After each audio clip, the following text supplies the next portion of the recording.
Yes, friend! Kasama mo na ang bibi mo sa radyo, DJ B-Boy Bibo!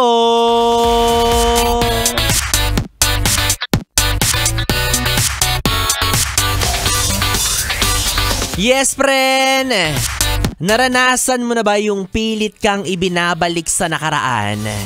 Kahit papilit mo na itong tinatalikuran. Oh, well, hindi mo talaga mapipigilan yan. Lalo na kapag ang humihila sa iyo pabalik ay ang tawag ng kalikasan. O, diba? Hassle yung ganyan. O, sino bang mga nakaka-relate dyan? Yung halimbawa, late na late ka na. Diba? Gustong-gusto mo nang umalis para sa lakad mo. Yung tipong nakapag-ayos ka na't lahat-lahat. Ihahakbang mo na lang yung mga paa mo palabas ng pintuan. Tapos, meron kang hindi magandang naramdaman sa tiyan. Bad trip, diba? O, edi syempre, hindi mo pwedeng ibaliwala yan, diba? O, kasi baka kung saan ka paabutan, mas mahirap yun. O, kapag ganyan, ang gagawin, o, edi maguhubad ka na naman.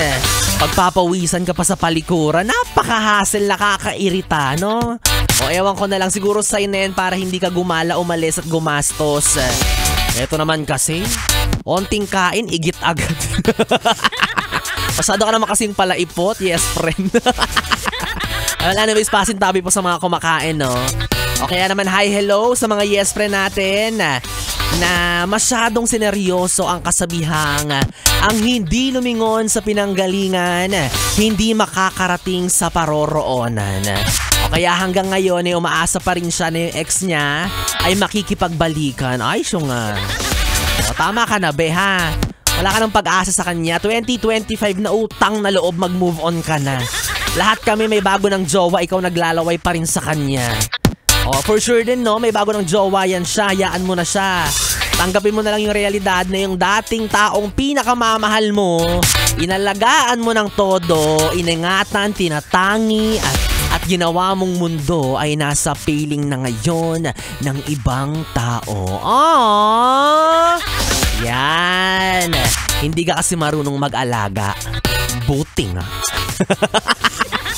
O, diba? Ako na lang alagaan mo si B-Boy Bibo. Like, tatahol-tahol lang ako sa'yo. Arf, arf. Kung ayaw mo ng aso, pwedeng meow, meow. Kakainis, sakmaling kita dyan. Oh yes, friend. Kung ano man yung ino-overthink mo dyan, lalo na yung mga bagay na nakalipas na, mga bagay na dapat iniwan na sa nakaraan, tuluyan mo ng talikuran yung mga hindi naman na kinakailangang balikan, diba? Pero nga sa wallet, kapag nawala, hindi na bumabalik. Sa pakayanan, wala naman talagang kwenta, walang halaga. Diba? Ipaubaya mo na siya. Sabing gano'n. Parang Jejemon. Wala na mga yes friend. Kapiling nyo na nga ako, DJ B-Boy Bibo, ang DJ na single, ready to mingle. Basta, walang label. Pwede nyo akong makatabi hanggang mamayang alas 12 para sa ating BB Time. Dito pa rin sa 101.1 Yes FM. Solid!